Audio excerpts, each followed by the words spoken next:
Assalamualaikum warahmatullahi wabarakatuh.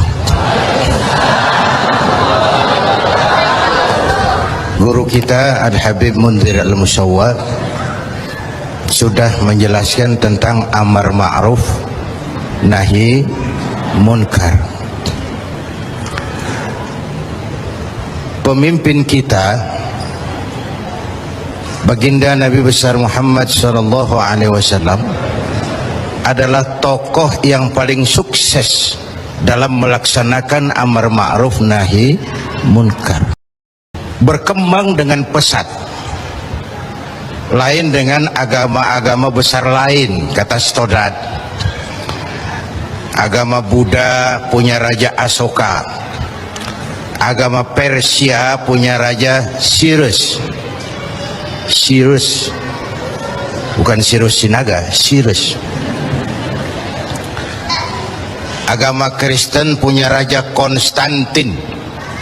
Mereka ini raja-raja besar dan berkuasa yang menunjang agama yang dianutnya dengan segala daya dan dana, dengan segala kekuatan dan kekuasaan. Lain dengan baginda Nabi.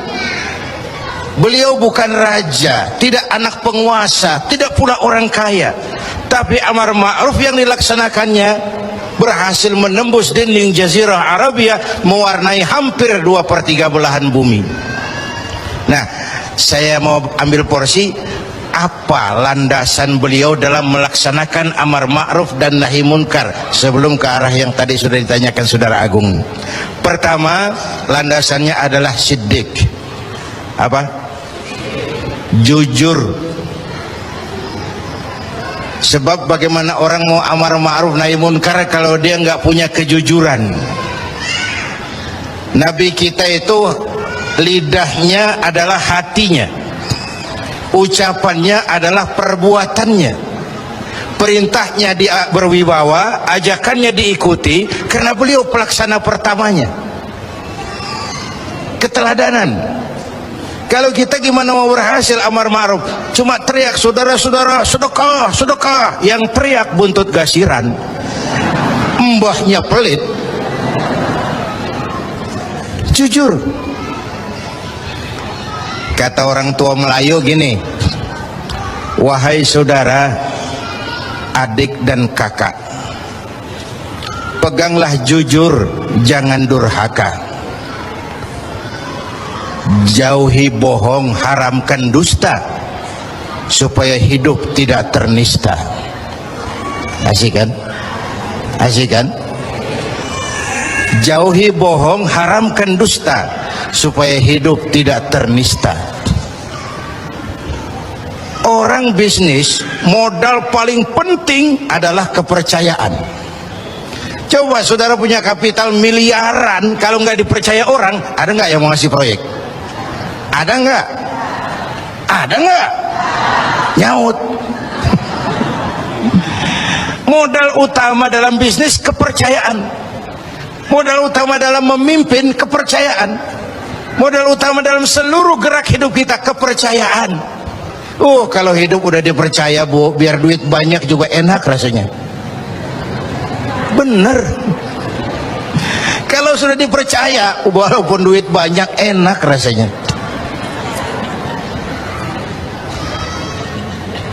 Jujur. Bahkan ini modal utama kepemimpinan beliau. Bukan S3, enggak profesor, doktor, enggak, Al-Amin. Orang yang jujur, dan itu yang kita perlukan sekarang. Gayus. Saya lihat bukan saja kasusnya aneh, penanganannya juga aneh. Orang sekali bergayus bisa ngobok-ngobok semuanya. Sekarang banyak yang telinganya pada merah, matanya pada pedas.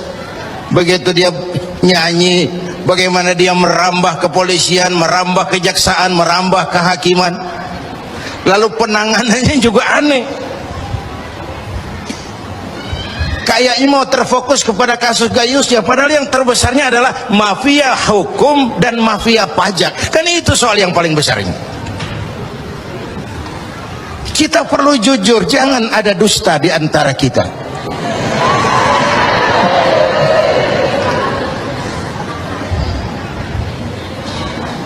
Apa tanda si bintang timur cahayanya terang sampai ke fajar?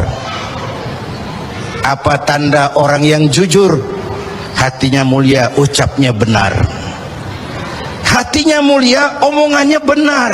Tidak pepat di luar, pancung di dalam.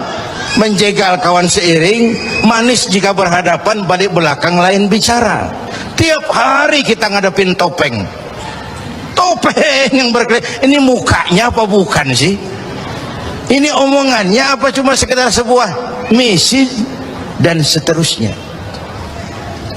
Pantas kalau satu saat seorang biang preman, mbahnya preman, datang menghadap baginda Nabi, dapat hidayah dia.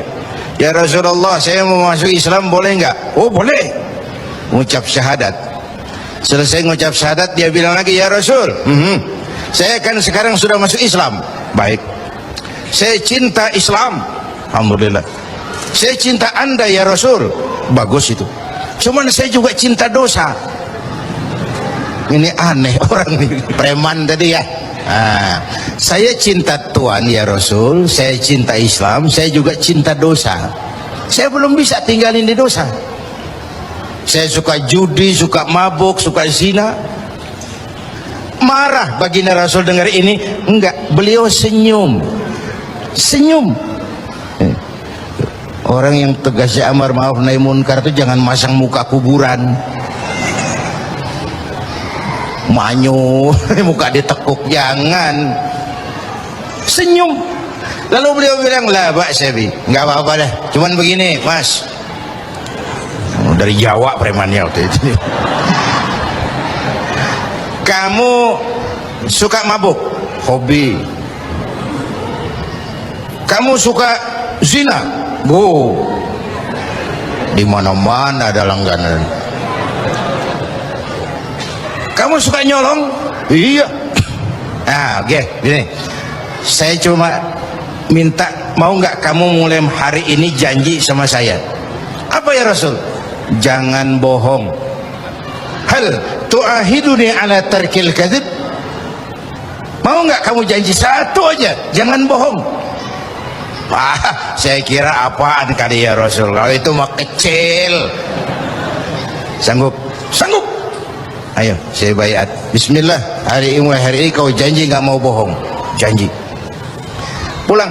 Sambil pulang di hatinya mikir, ma ashala ma talaba hadzal nabiyul karim. Ini Rasulullah kok gampang banget permintaannya, enteng urusannya. Saya terang-terangan nggak mau tinggal zina, nggak tinggal nyuri, saya suka mabuk, cuma disuruh nggak bohong. Encer. Dia kira nggak bohong gampang. Dia kira nggak bohong gampang. Padahal Nabi Allah Ibrahim pernah mengeluh, saya seumur hidup 3 kali bohong, saya harus tanggung jawab di hadapan Allah. Padahal bohongnya bohong bener. Seumur hidup 3 kali merasa bohong, bingung Nabi Ibrahim. Kita sehari 16 kali bohong, nyengir aja nyengir, nggak ada bingung-bingungnya. Udah, sambil pulang, hari berganti minggu, minggu pergi, datanglah bulan. Satu hari dia lagi jalan nih si preman nih, mantan preman nih, ngelihat perempuan cakep, kenalan, dibawa ke rumah, masuk ke kamar, hampir terjadi. Mau zina lagi, hampir terjadi. Dia tegangan tinggi, hampir nyaris. Begitu mau terjadi, ingat, saya udah janji sama Rasulullah nggak mau bohong. Ntar kalau ketemu beliau saya ditanya, kamu masih zina? Nyautnya bagaimana? Nyautnya gimana? Kalau saya bilang iya, saya pasti kena hukum, udah Islam. Kalau saya bilang enggak, saya bohong. Padahal sudah janji nggak mau bohong. Perang ini, iman sama syahwatnya. Kata syahwatnya, udah sikat. Kata imamnya, pikirin dulu, lu udah janji lo. Perang. Akhirnya imannya menang. Dia bilang sama tuh perempuan, Mbak Yu, Mbak Yu, nun sewu Mbak Yu, ndak jadi. Loh, ndak jadi piye tuh Mas? Ya wis pokoknya ndak jadi. Selamat dari zina. Lain hari mau mencuri, sudah madda yadahu, tangannya udah dijulurin. Ingat lagi, ntar kalau ketemu Nabi ditanya, lo masih nyolong nggak? Gimana nyautnya? Tiap kali mau berbuat jahat, tiap ingat janjinya. Tiap ingat janjinya, terhindar dari perbuatan jahat. Paling akhir dia datang menghadap Nabi, ya Rasul, apa? Sadaqta ya Rasul, Anda benar ya Rasul. Kenapa? Yang Anda minta atuk, kedengarannya enteng, cuman pongkolnya. Saya nggak bekutik ya Rasul. Lihat pengaruh jujur dalam hidup. Kiai, mohon maaf kalau saya potong jawaban jujur Kiai ini. Nah, bagaimana dengan sifat dari hakim-hakim kita dalam memutuskan ini, Kiai? Ya, kita berharap mudah-mudahan mereka jujur. Perkara apa ini harapan hampa itu soal nanti lah. Yang penting kita berharap mereka jujur dan mempunyai rasa keadilan. Bapak Ibu hadirin yang saya hormati, ini satu dasar amar ma'ruf tuh, jujur. Yang kedua, tabligh, menyampaikan ini pun nggak gampang. Satu saat beliau lagi dakwah di kalangan elit, datang orang buta nyebarin agama, nanyain agama, agak masam, muka beliau agak berpaling. Turun ayat abasa wa tawalla an ja'ahul a'ma. Ya. Ayat yang saya sampaikan tadi, Allah mengkritik kepada baginda Nabi. Mengapa kau agak masam ketika datang orang buta minta diajarkan agama? Ayat ini disampaikan juga oleh Nabi kepada para sahabat. Ini loh, ayat ini barusan turun mengkritisi saya. Jadi memang yang orang hidup yang baik itu jangan alergi sama kritik. Tapi yang ngeritik pun jangan asal ngomong. Ya. Orang jangan alergi sama yang namanya kritik, karena kritik itu yang sering membuat kita berpikir. Dikritik yang membuat kita dewasa. Dikritik yang membuat kita jadi bijaksana. Pujian sering jadi racun. Walaupun sementara kita senang, ibu cantik loh bu, wah mekar hidungnya, tapi itu sering jadi racun. Kritik yang membuat kita berpikir, kritik yang membuat kita dewasa, kritik yang membuat kita jadi bijak.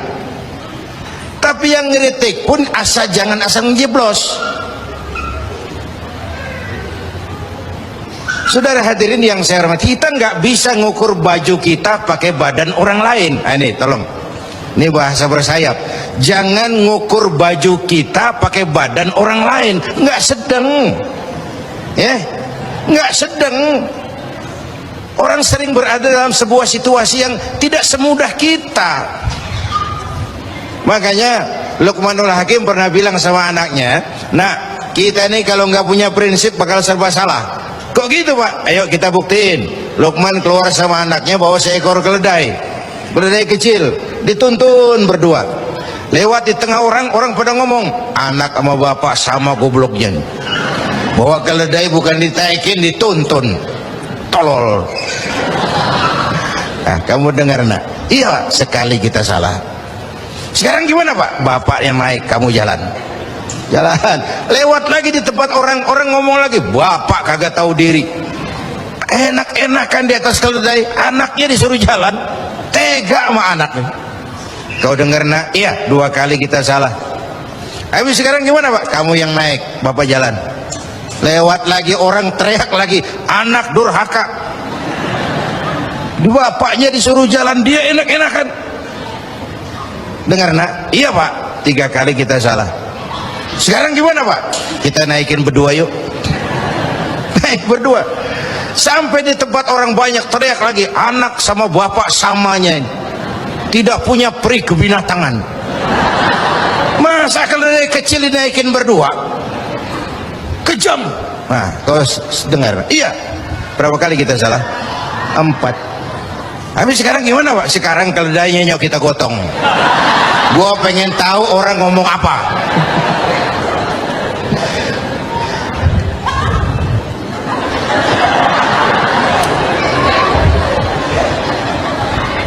Begitulah Bapak Ibu hadirin, tanpa sebuah prinsip kita sering terombang-ambing. Makanya kita rakyat ini kudu punya filter. Rakyat harus jadi rakyat yang cerdas. Emas pasti kuning. Ya, apa semua yang kuning pasti emas? Rakyat harus cerdas. Ini nyengir tapi mikir nih, ya. Bapak Ibu hadirin yang saya hormati, karena itu kembali kepada sifat menyampaikan, apalagi yang menyangkut hak orang banyak. Orang-orang tua Melayu bilang begini, mengapa orang menembak ungka? Karena merengguh buah embacang. Kenapa orang banyak celaka? Karena serakah dengan hak orang. Anak udang dimakan itik, itik berenang di air timpas. Hak orang jangan diusik. Kalau diusik badan terhempas, hancur. Karena yang menyangkut hakul adami, hak-hak manusiawi itu harus dipenuhi. Tabligh menyampaikan. Ini kan kadang-kadang dari atasnya bagus, di tengah jalan banyak tukang sunat. Turun ke tingkat menengah, ini jalur birokrasi, sunatin. Turun lagi ke bawahnya, sunatin. Turun ke gubernur, sunatin. Turun ke wali kota, sunatin. Turun ke camat, sunatin. Sampai ke rakyat, ujungnya doang dikit bener. Kebanyakan tukang sunat di negeri kita. Belum lagi kerja mubazir. Itu ada pepatah orang Melayu bilang begini, wahai kawan, banyaklah zikir, mengingat Allah janganlah mungkir. Wahai kawan, banyak berzikir, mengingat Allah janganlah mungkir. Hindarkan semua kerja mubazir supaya hidup tidak terisolir. Kerja mubazir itu kayak apa? Kayaknya kenal Ja'ronah. Pernah dengar nama itu? 6 km di luar Mekah itu ada Masjid Ja'ronah, tempat kita ngambil miqat ihram kalau mau umrah. Ja'ronah itu perempuan lugu ya, tipis-tipis sama bego dah. Bego tahu bego? Minum es ditiup, nah tuh bego tuh. Dia kira ngebul panas. Ini Ja'ronah kalau malam nenun kain, siang dia rusakin lagi. Supaya apa? Supaya malam punya kerjaan, nenun lagi. Siang dia rusakin lagi, malam dia tenun lagi. Allah sindir kita dengan peristiwa itu, wala takunu kallati naqadat ghadlaha min ba'di quwwatin ankatha. Jangan kamu seperti perempuan lugu itu yang kalau malam nenun kain, siang dia rusak lagi. Malam dia tenun lagi, siang dia rusak lagi. Jalanan udah bener-bener dipaculin. Supaya apa? Besok punya kerjaan dananin jalanan. Berapa banyak proyek Ja'ronah di Indonesia? Tahsilul hasil, mengerjakan yang udah beres. Kan kerja mubazir. Bapak Ibu hadirin yang saya hormati, ini soal tabligh. Yang ketiga sidik amanat, yang kedua amanat ya, yang ketiga tabligh. Amanat tuh menyampaikan, bisa menjaga kepercayaan orang, itu penting, itu amanah namanya. Menjaga amanah itu tugas yang mulia. Sama saja kalau tadi Habib sudah menjelaskan, amar ma'ruf itu hakikatnya nahi munkar. Nahi munkar itu ya amar ma'ruf, cuma beda orientasinya. Tapi dalam pelaksanaannya amar ma'ruf agak lebih tidak beresiko ketimbang nahi munkar. Kalau kita amar ma'ruf, paling-paling orang nggak mau gitu aja. Orang kalau diajak sholat nggak ada yang marah insya Allah, tapi nggak mau ya gitu aja. Tapi kalau dicegah judi, dicegah zina, dicegah judi, oh bandarnya kuat-kuat sekarang ini. Bandarnya kuat-kuat. Jangankan kelas kita, hukum aja bisa dijual beliin, perkara bisa dijual beliin. Saya tempo hari saya bilang, rakyat kecil kalau mau laporan kehilangan ayam itu kudu jual kambing. Harga laporannya mahal. Nanti berperkara kepengen menang mesti jual sapi. Cuma mau ngurus ayam hilang, kambing hilang, sapi lengit.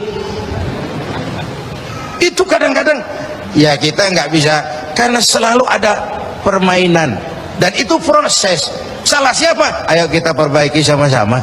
Ini negara-negara kita. Kemerdekaan ditebus dengan keringat, air mata, darah dan nyawa orang-orang tua kita. Membangun negara ini kita biayai dengan uang kita rame-rame. Kita yang bayar pajak listrik, pajak mobil, PBB, uangnya dikumpulin bangun negeri ini. Saya ikut bayar pajak karena saya tidak rela kalau uang pajak itu digunakan cuma untuk studi banding atas nama jalan-jalan. Ya. Lalu dibikin slogan besar-besar, orang bijak bayar pajak, orang pajak ngemplang pajak. Ini bagaimana kayak itu? Kalau yang ma'ruf berjalan tapi yang munkar juga berjalan, artinya kita hanya beramar ma'ruf tapi tidak bernahi munkar. Syauqi bilang dalam sebaik syairnya, famata yablughul bina'u yawman kamaluhu idza anta tabni wal akharu yahdimu. Kapan bangunan mau selesai? Kalau kamu bangun orang lain ngancurin. Orang Betawi bilang itu namanya kayak nimba kagak dibendung. Bagaimana airnya mau kering kalau nimba nggak dibendung? Kenapa? Yang ma'ruf jalan, yang munkar juga jalan. Maka amar ma'ruf nahi munkar harus ditegakkan secara bersama. Satu.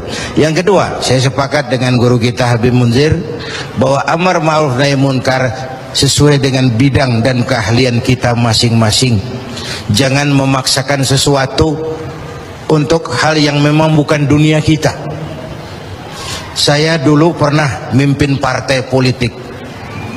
Dulu zaman jahiliyah. Belakangan saya menyadari politik memang bukan dunia saya. Walaupun partai politik perlu, tapi biarlah orang yang dunianya di situ saja yang mengurus politik. Saya lebih baik sama-sama Habib Munzir lah ngurus umat dan dakwah ini. Jangan memaksakan sesuatu yang memang bukan dunia kita di situ. Kalau kiai disuruh bangun jembatan, apa camat mau ngurusin tahlil? Itu yang kedua. Yang ketiga terakhir, semuanya harus berangkat dari husnuzon, baik sangka. Apa yang terjadi oleh tokoh lintas agama dan sikap Bapak Presiden, kita jembatani dengan husnuzon. Kita percaya pemerintah pasti punya niat baik untuk mensejahterakan rakyat. Kita juga percaya tokoh lintas agama punya tanggung jawab moral. Mereka memberikan teguran bukan karena benci pemerintah, tapi ingin melihat negara ini berjalan dengan baik. Saya ingatkan waktu PSSI lawan Oman, itu ada penonton yang namanya Ardi turun ke lapangan, tendang bola ke gawang, untung nggak gol. Waktu ditanya, saya bukan benci sama PSSI, saya bukan mau ngacoin pertandingan, saya cuma greget kenapa sih nggak gol-gol PSSI ini, penalti aja meleset, capek saya greget. Nah, karena itu saya percaya para tokoh lintas agama punya niat yang baik, ingin melihat negara ini berjalan dengan transparan. Kita juga percaya pemerintah punya niat baik untuk mensejahterakan rakyat, cuma tentu ada berbagai kendala dan diperlukan kesungguhan dan kejujuran. Sekali lagi, kesungguhan dan kejujuran. Jangan ada dusta